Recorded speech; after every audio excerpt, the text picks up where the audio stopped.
Berikutnya pemirsa, banjir bandang dan longsor yang menerjang Batang Toru Tapanuli Selatan Sumatera Utara memperlihatkan betapa rapuhnya kondisi ekologis kawasan hulu saat ini. Gelondongan kayu dan lumpur yang menghantam rumah warga bukan hanya dipicu intensitas hujan, tetapi merupakan tanda bahwa fungsi perlindungan hutan sudah jauh menurun. Tekanan ekologis di Batang Toru meningkat pesat dalam beberapa tahun terakhir. Beberapa perusahaan dari berbagai sektor beroperasi di kawasan ini. Aktivitas konstruksi untuk akses jalan, fasilitas penunjang hingga pembukaan lahan baru terus berkembang. Citra satelit memperlihatkan pola bukaan lahan yang meluas dan terfragmentasi, terutama di sekitar tambang, PLTA, dan area perkebunan besar.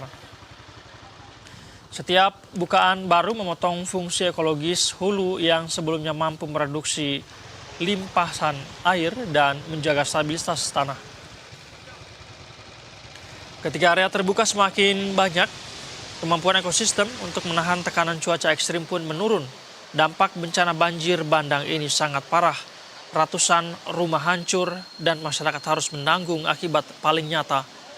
Bencana ini juga memperlihatkan betapa pentingnya menjaga fungsi ekologis kawasan hulu dan mengurangi tekanan ekologis di daerah tersebut.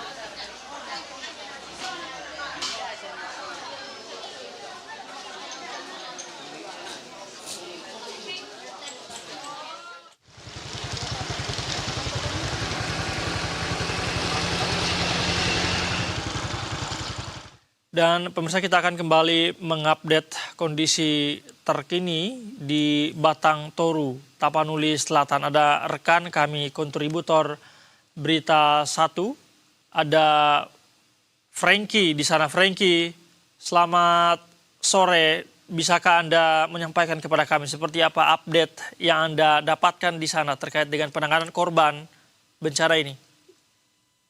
Ya, terima kasih Mas. Selamat sore bagi pemirsa Berita 1.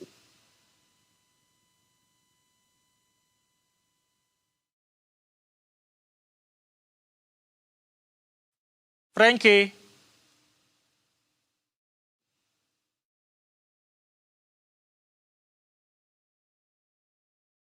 Yang mau disalurkan kepada para korban bencana alam saat ini, seperti yang terjadi di Kecamatan Batang Toru. Nah, inilah bantuan yang akan disalurkan saat ini, yang mau disalurkan. Tadi sudah berangkat beberapa kendaraan untuk. Sambil Anda menjelaskan, bisakah Anda menggunakan kamera belakang Anda berjalan menunjukkan kepada kami apa yang ada di sana sambil Anda menjelaskan, silakan. Frankie. Terima kasih Mas. Saat ini inilah bantuannya Bang. Yang diterima Kabupaten Tapanuli Selatan berjumlah 68 item. Salah satu meliputi dari susu formula bayi, susu kotak anak, perlengkapan dapur bayi, beras pakaian, dan yang layak dipakai air mineral, dan snack, makanan siap saji, dan kira-kira demikian Mas. Baik, bagaimana proses penyalurannya ini nanti, Frankie?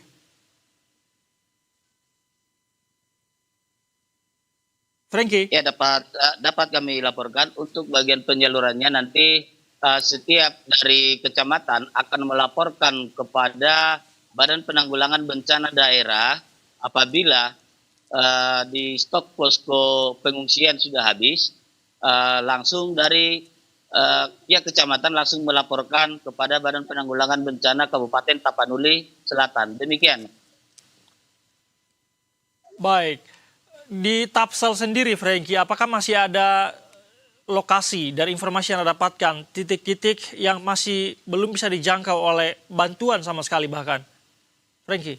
Terima kasih, Mas. Untuk saat ini di Kabupaten Tapanuli Selatan, yang sulit dijangkau untuk saat ini hanya dari Kecamatan Sikirok, itu pun antara perbatasan antara Kabupaten Tapanuli Utara dengan Kabupaten Tapanuli Selatan yang terletak akibat akses terputusnya jalan di salah satu di jalan lintas Sumatera di antara perbatasan dengan Batu Jombah. Demikian, Mas. Baik, Frankie, di tempat Anda melaporkan saat ini artinya ini adalah pusat posko penampungan bantuan yang datang atau sebetulnya ada banyak posko seperti ini? Terima kasih Mas. Ini adalah pusat bantuan dari Badan Penanggulangan Bencana Daerah Hmm. dan pemerintah provinsi dan sumbangan kemanusiaan dan juga bagian perusahaan. Dapat kami laporkan kembali, bahkan ada juga bantuan dari kemanusiaan langsung mereka langsung memberikan bantuan ke pos-pos yang terdampak bencana alam. Demikian Mas. Baik. Jadi bukan harus melalui dari sini. Namun pemerintah Kabupaten Tapanuli Selatan yang mau memberikan sumbangan kepada para korban, kalau boleh harus melalui dari Badan Penanggulangan Bencana Kabupaten.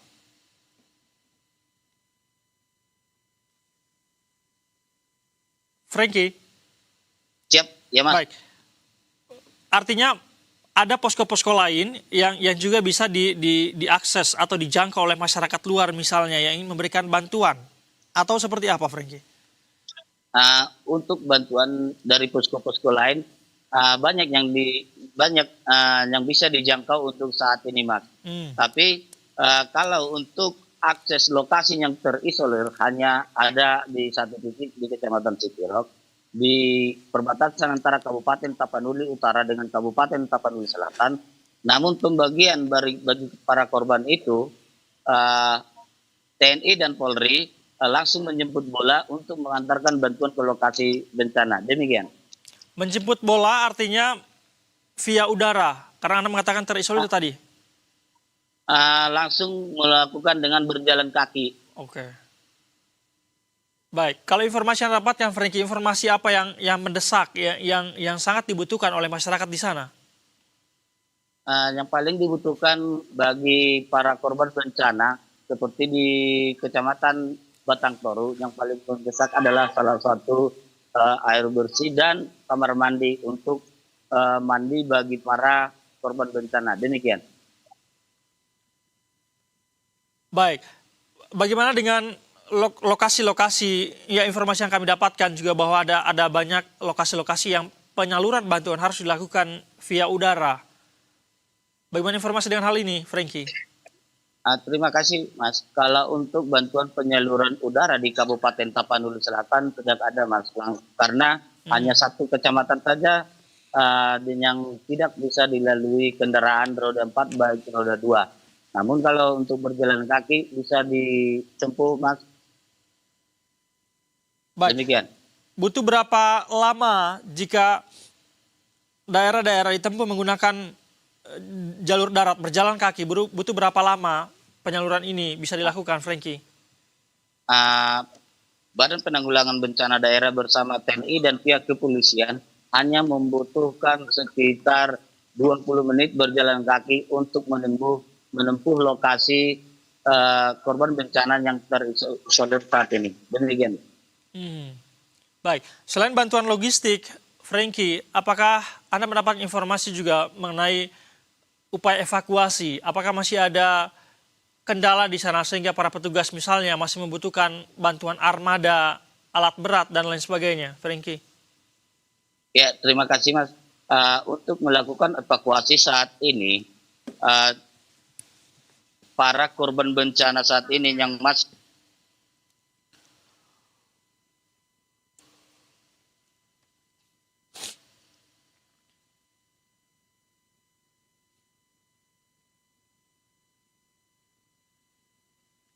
Frankie? dari Polda Sumatera Utara, bahwa Polda Sumatera Utara sudah menerjunkan anjing pelacak untuk mencari korban yang hilang dan yang tertimbun saat ini. Demikian. Baik. Frankie, adakah update terakhir mengenai data para korban yang masih hilang di Tapanuli Selatan hingga sore ini? Ya, terima kasih Mas. Dapat kami terangkan saat ini untuk terupdate jumlah meninggal saat ini yang masih dapat kami minta dari Badan Penanggulangan Bencana Daerah. Saat ini sebanyak 70 orang meninggal dunia, luka-luka 12 orang, hilang 30 orang, Dan jumlah pengungsi saat ini 5.134 orang. Demikian, Mas. Baik, upaya-upaya pencarian para korban, apa yang digunakan? Apakah ada kekurangan alat misalnya, atau kekurangan armada misalnya? Frankie? Uh, untuk mencari korban saat ini, kalau armada saat ini tidak ada, Mas. Namun kendalanya susahnya para tim SAR untuk mencari korban karena banyaknya dari timbunan-timbunan dari gelondongan kayu dan bersama lumpur tersebut, sehingga susah untuk mencarinya saat ini. Di mana saat ini lumpur ada sampai tertanamnya rumah itu sekitar 3 meter 4 meter. Demikian, Mas.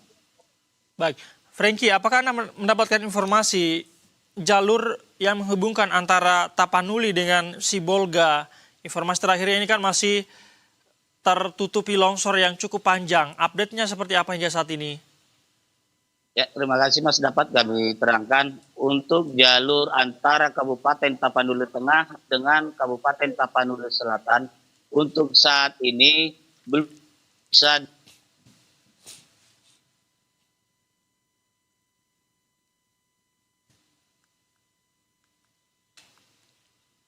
Baik, Frankie.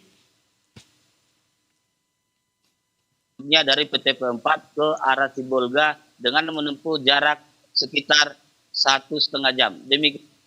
Baik, Frankie, terima kasih atas informasi Anda sampaikan. Untuk sementara demikian, kami akan update lagi nanti dengan Anda. Terima kasih, selamat kembali beraktivitas. Hati-hati di sana, Frankie.